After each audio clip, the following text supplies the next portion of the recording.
नमस्कार, आप सभी का स्वागत है। हिंदू धर्म के प्राचीन ग्रंथ गरुड़ पुराण, विष्णु पुराण, अग्नि पुराण आदि ग्रंथों में कलयुग का वर्णन किया गया है।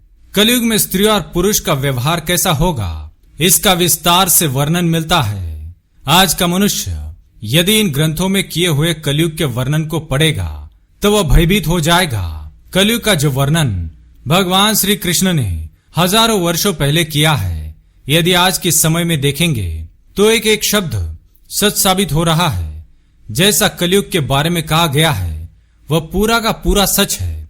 स्त्रियों के विषय में जो भी बातें कही गई है उनका एक एक शब्द सच होता दिखाई दे रहा है।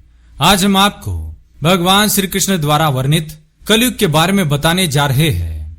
गरुड़ जी द्वारा पूछे जाने पर भगवान श्री कृष्ण ने उन्हें कलयुग की भयावहता का वर्णन किया है। श्री कृष्ण कहते हैं, सतयुग, त्रेता युग, द्वापर युग और कलयुग, ये 4 युग है।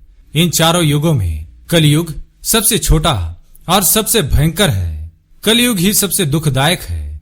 कलयुग में पाप जब उसके अंतिम चरम पर होगा, धर्म का संपूर्ण नाश हो जाएगा, तभी भयंकर प्रलय से इस सृष्टि का विनाश होगा। भगवान श्री कृष्ण ने कलयुग में स्त्री और पुरुष कैसे होंगे, उनके कर्म कैसे होंगे, उनका व्यवहार एवं स्वभाव कैसा होगा, इसके बारे में बताया है। आइए आपको संक्षिप्त में बताते हैं पुराणों में कलयुग का वर्णन किस प्रकार से किया है। सबसे पहली बात, बलवान पुरुष ही सबका स्वामी होगा। गरुड़ पुराण के अनुसार चाहे वह किसी भी कुल में जन्मा क्यों न हो, जो बलवान होगा वही सभी का स्वामी होगा। वह सभी वर्णों से कन्या ग्रहण करेगा। दूसरी बात, कलयुग में जिस भी व्यक्ति के मुख से जो कुछ भी निकल जाएगा उसे ही शास्त्र समझा जाएगा। कलयुग में ढोंग और पाखंड उसके अंतिम चरम पर होगा।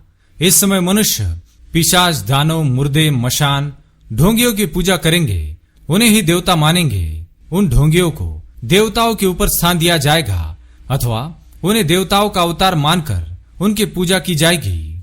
तीसरी बात, कलयुग में उपवास, व्रत, दान, धर्म, तप आदि प्रकार के कार्य लोग अपनी इच्छा के अनुसार करेंगे। कोई विधि का पालन नहीं करेगा। उपवास एवं व्रत में लोग किसी भी चीज का सेवन करेंगे। चौथी बात, कलयुग में थोड़ा सा ही धन प्राप्त करने पर लोगों को धनवान होने का गर्व हो जाएगा। मनुष्य धन का उपयोग दिखावे के लिए करेगा। हर कोई स्वयं को धनवान दिखाने में लगा रहेगा। पांचवी बात, जो पति धनहीन होगा अथवा जिसके पास पैसा नहीं होगा उस पति को स्त्रियां छोड़ देंगी। और कलयुग में धनवान पुरुष ही स्त्रियों का पति होगा। जो मनुष्य अधिक धन कमाएगा वही स्त्रियों का स्वामी होगा। छठी बात, कलयुग में मनुष्य केवल दूध के लिए गाय को पालेगा, लेकिन गाय की कभी सेवा एवं पूजा नहीं करेगा। सातवीं बात, कलयुग में मनुष्यों का सारा धन घर बनाने में ही खर्च हो जाएगा। वह दान धर्म कभी नहीं करेगा। प्रत्येक मनुष्य की बुद्धि केवल धन कमाने में लगी रहेगी। वह ईश्वर में अपना मन कभी नहीं लगाएगा। आठवीं बात, कलयुग में स्त्रियां केवल सुंदर पुरुष की कामना में स्वेच्छाचारिणी होंगी। वह सुंदर पुरुष की राह में वह शास्त्र, दंड, धर्म किसी को नहीं मानेगी। सभी स्त्रियां पापी तथा व्याभिचारी पुरुषों से ही प्रेम करेंगी। सदाचारी और धर्म के पथ पर चलने वाले पुरुषों से सभी स्त्रियां द्वेष करेंगी। नवीं बात, कलयुग में मनुष्य को अन्याय करके धन प्राप्त करने में आनंद महसूस होगा। उन्हें दूसरों को दान करने में अथवा दूसरों को भोजन करने में सुख की अनुभूति नहीं मिलेगी। 10वीं बात, कलयुग में मनुष्य एक एक दमड़ी के लिए स्वार्थ करेंगे, किसी को एक दमड़ी की भी सहायता नहीं करेंगे। 11वीं बात, कलयुग में लोग बिना स्नान किए भोजन करेंगे। अग्नि देवता एवं अतिथियों का पूजन नहीं करेंगे। कलयुग की स्त्रियां विषयालोलुप, छोटे शरीर वाली, ज्यादा भोजन करने वाली, कम संतान उत्पन्न करने वाली और मंद भाग्या होगी। वे दोनों हाथों से अपने सिर को खुजलाते हुए गुरुजनों एवं पति का अपमान करेगी। कलयुग की महिलाएं अपना ही पेट पालने में तत्पर तथा गंदा रहने वाली, कड़वी वाणी बोलने वाली और झूठ बोलने वाली होगी। कलयुग की स्त्रियां दुराचारी पुरुषों की इच्छा रखने वाली और पराये पुरुषों के साथ स्वच्छंद होकर विहार करेंगी। कलयुग में योग, तपस्या और सात्विक भोजन के अभाव से लोग छोटी आयु में ही मृत्यु को प्राप्त करेंगे। कलयुग का अंत समय निकट आने पर महिलाएं 7-8 वर्ष की आयु में ही गर्भवती बनेगी और 12 वर्ष की आयु में ही उनके बाल पक जाएंगे।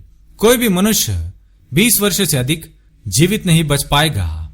जब अल्पवृष्टि होने लगे, सभी खेत अनाज उत्पन्न नहीं कर पाएंगे। सूर्य अधिक तप्त और उष्ण होंगे। सभी फल रस से रहित होंगे और हर तरफ केवल शमी के पेड़ ही दिखाई देंगे। तो समझ लेना चाहिए कि अब कलयुग का अंत निकट आ चुका है। तो दोस्तों, इस प्रकार से हमारे पुराणों में कलयुग का वर्णन किया है। क्या आपको लगता है आज के समय में बिल्कुल ऐसा ही हो रहा है? तो कमेंट में जय श्री कृष्ण अवश्य लिखें। साथ ही चैनल को सब्सक्राइब करें। धन्यवाद।